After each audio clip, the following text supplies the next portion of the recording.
जय जीवित बहन बाबा, छोटों को प्यार, बड़ों को मेरा दिल से प्रणाम और बराबरी वालों को मेरा नमस्कार। जीवित कथा सुनना अनिवार्य होता है, इसलिए मैं आपके लिए एक कथा लेके आई हूँ। तो ज़्यादा बात ना करते हुए इस कथा को हम शुरू करते हैं। नर्मदा नदी के पास एक कंचनवटी नाम का नगर था। वहाँ के राजा का नाम मलाई केतु था। उसी नर्मदा नदी के पश्चिम और बालूहटा नाम की मरुभूमि थी, जिसमें एक विशाल पेड़ पर चील रहती थी और उसी के पेड़ के नीचे सियारिन भी रहती थी। चील और सियारिन दोनों ही पक्की सहेलियां थीं। कुछ महिलाओं को जितिया व्रत करते देख चील और सियारिन ने भी व्रत करने का संकल्प लिया और दोनों ही भगवान श्री जिमुतवाहन की पूजा और व्रत करने का प्रण ले लिया। जिस दिन दोनों को व्रत रखना था, ठीक उसी दिन शहर के एक बड़े व्यापारी की मृत्यु हो गई। उनका दाह संस्कार भी वही मरुस्थल पर हुआ।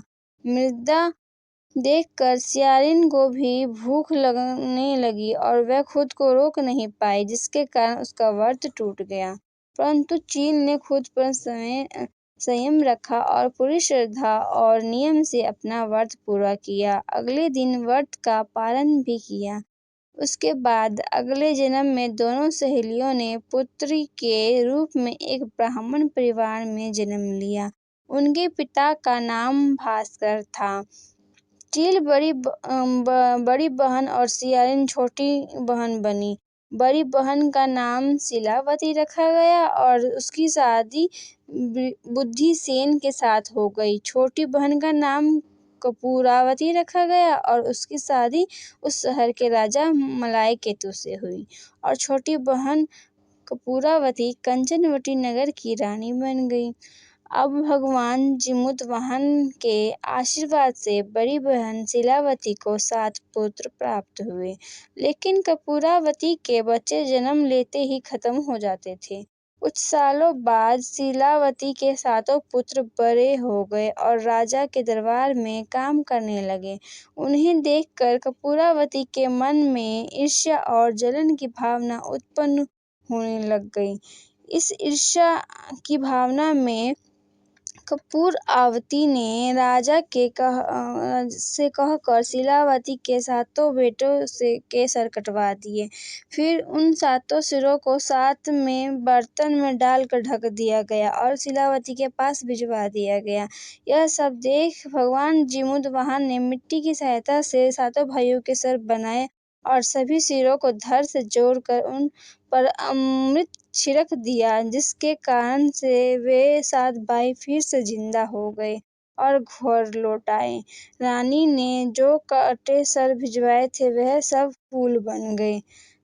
कपूरावती समाचार पाने को बहुत व्याकुल थी, लेकिन जब उसे इस बात का पता चला तो वह अपने बड़ी बहन के घर गई और वहां सबको जिंदा देखकर आश्चर्य में पड़ गई और बेहोश हो गई। जब कपूरावती होश में आई तो उसने अपनी बड़ी बहन से यह सारी बात बताई और अपनी गलती का पछतावा किया।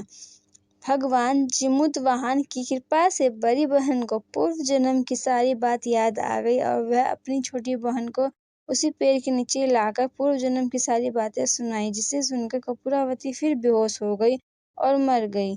जब राजा तक इस बात की सूचना मिली तो उन्होंने उसी जगह पर पेड़ के नीचे कपूरावती का दाह संस्कार कर दिया। जय जय जीवित बहन बाबा।